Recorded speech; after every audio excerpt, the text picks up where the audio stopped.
나는 이런 쥐꼬리만한 월급으로 살아가고 있는데 다른 집들은 어떻게 살고 있는지 궁금하지 않으셨나요?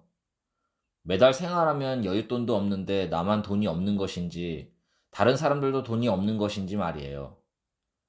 지난 영상에서 설명드린 2022년 12월 통계청에서 발표한 가계금융복지조사 결과를 토대로 말씀드려 볼게요. 이번엔 가구의 소득 6,400만 원에 대해서 좀 더 깊이 알아볼 거예요. 먼저 가구의 소득 원천입니다.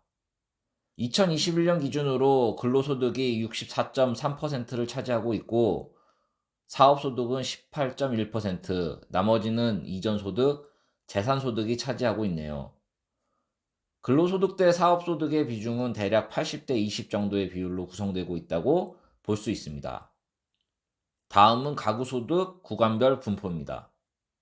평균 소득은 6,400만 원이지만 저 끝에 보이는 연간 3억 이상을 버는 넘사인 분들이 평균값을 올리고 있으니 중위소득으로만 이야기를 해볼게요. 중위소득은 가구소득 순으로 1등부터 꼴등까지 일렬로 섰을 때 중간에 있는 사람을 의미하니까요. 중위소득은 가구당 약 5천만 원 수준입니다. 그렇다면 연령대별 가구 분포는 어떻게 되는지 알아보겠습니다. 이 표는 마찬가지로 가계금융복지조사 결과 안에 있는 통계표를 필요한 값을 추려서 표시한 값입니다. 가구 소득별 중위소득을 대략 예상해 보자면 29세 미만 그룹인 20대는 3천만 원 미만에서 46.4%의 비율을 보이니 중위소득이 약 3,200만 원 정도로 보입니다. 마찬가지 방법으로 30대 그룹에는 5천만 원 이상이 60.4% 비율로 중위소득이 6천만 원 정도입니다. 40대, 50대는 7천만 원 이상이 약 47%를 차지하고 있어 중위소득은 6,800만 원으로 추정됩니다. 은퇴를 겪게 되는 60대 이상 가구에서는 약 3천만 원이 중위소득으로 확인됩니다. 이번에는 소득 5분위별 가구 분포를 살펴보겠습니다. 소득을 20%로 5개 구간으로 선정하고 해당 그룹 간의 자산과 소득을 나타낸 표입니다.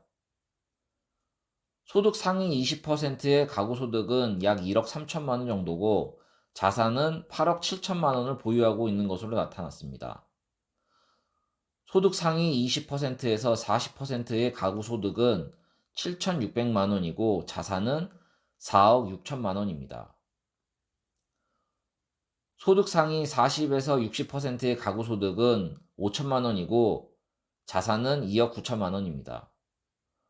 물론 이 표는 근속 연수가 쌓여가면서 가구 소득이 증가하는 경우도 있고 은퇴를 하면서 소득이 감소하는 경우도 있을 것입니다. 그렇다면 가구주 연령대별 분포를 살펴보도록 하겠습니다. 20대는 3,100만 원의 소득에 7,300만 원의 자산을 가지고 있고 30대는 5,800만 원의 소득에 2억 7천만 원의 자산을 가지고 있습니다. 40대는 6,800만 원의 소득에 3억 9천만 원의 자산을 가지고 있으며 50대는 6,700만 원 소득에 3억 8천만 원의 자산을 가지고 있습니다. 60대 이상에서는 은퇴를 하면서 3,200만 원 소득에 2억 6천만 원의 자산을 가지고 있네요. 눈에 띄는 것은 부동산 자산인데요. 전 연령대에서 자산보다 많은 부동산을 보유하고 있는 것으로 나타났습니다. 한국 국민의 부동산 사랑이 높은 걸 실감하면서 부동산 자산 가격을 가져와 봤습니다. 그런데 통계값에서 재미있는 현상을 발견했습니다. 통계표가 복잡하게 되어 있어 제가 중앙값만 가지고 왔는데 자산의 평균값과 중앙값을 비교해 보니 평균값에서 중앙값을 뺀 변이라고 표현을 할게요. 이 변이가 점차 높아지는 것을 알 수 있습니다. 29세 미만에는 물고 있는 수저의 등급에 따라 부모의 지원이나 상속 여부에 따라 변이율이 커질 수 있으니 넘어가고 30대, 40대 그룹에서는 자산 중앙값 대비 평균 자산의 변이가 약 50% 정도로 일정합니다. 그러다가 50대 그룹에서는 평균 자산과 중앙값의 자산이 약 70%의 변동으로 상승하게 됩니다. 즉 자산의 보유 정도에 따라 그 양극화가 점차 심화된다고 볼 수 있죠. 이것은 은퇴를 겪는 60세 이상에서 더 크게 나타나게 됩니다. 더 확실한 근거를 발견했는데요. 바로 순자산 5분위별 분포입니다. 표를 보시면 알 수 있듯이 상위 20%의 그룹은 12억 4천만 원의 자산을 보유하고 있고 가구 소득은 9,600만 원입니다. 상위 20%에서 40%의 그룹은 5억 8천만 원의 자산을 보유하고 있고 가구 소득은 6,800만 원입니다. 그런데 중요한 것은 자산을 소득으로 나눈 값을 비교해 보면 자산을 많이 보유하고 있는 그룹이 물론 가구 소득에 비례 높은 경향은 있지만 소득에 비해서 자산이 높다는 것을 알 수 있습니다. 이러한 부분은 순자산과 소득의 5분의 1을 비교한 표를 보면 더 확실해지는데요.